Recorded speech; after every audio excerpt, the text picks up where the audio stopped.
Sir Idol Rapid Tool po, nilalapit po namin yung isa po naming kababayan po dito sa Barangay Santa Rosario, Kapasarlak, si Kuya Japet, 29 years old po, Sir Rapi, na nagkasakit po ng mental disorder po. Ang kanyang kasama, Sir Rapi, kanyang tatay, bali si Tatay Efren po, bali 77 years old na po. Wala na din po yung kanyang asawa.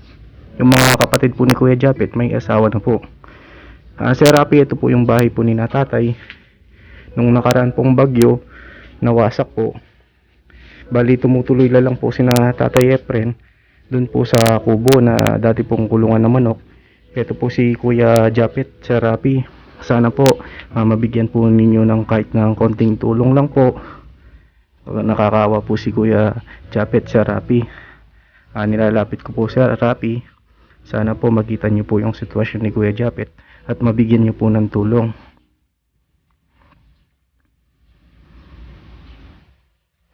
Bali si Kuya Japet po, Sir Rapi, 10 taon na po siyang nagkasakit sa mental disorder. Dati po, ang kwento po ng kanyang tatay, dati po mayroon siyang mga barkada.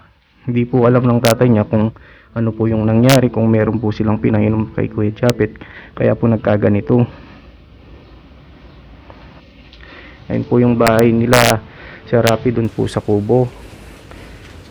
Dati po, Sir Rapi, ito po yung bahay po ni Kuya Japet. Kaso lang po nawasak po nung nakarang bagyo. Ayan po, Sir. Si Kuya Japet po, Sir Rapi, dito po siya natutulog. Dito po sa dating pong bahay nila. Dito po parang ano to sa ibaba po ng parang kusina yata nila ito. Yan po si Kuya Japet, Sir Rapi. Si tatay po, si Tatay Efren, Sir Rapi, ito po, dito po siya natutulog doon sa dati pong ano po nila, kulungan po ng manok ko, pinag-aalagaan po nila. Ito po si tatay. Yan po si Tatay Efren, Sir Rapi.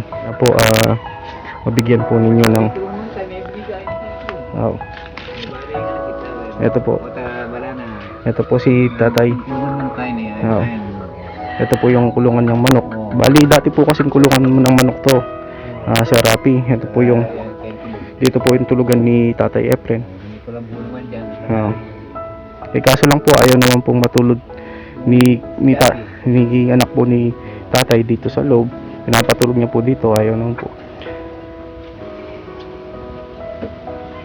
Yan.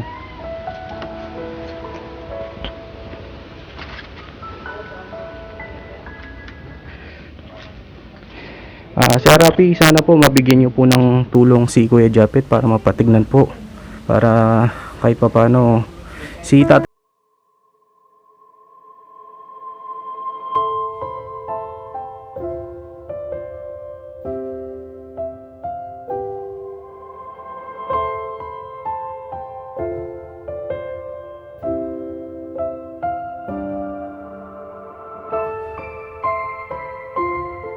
po, Sir Rapi, and God bless po.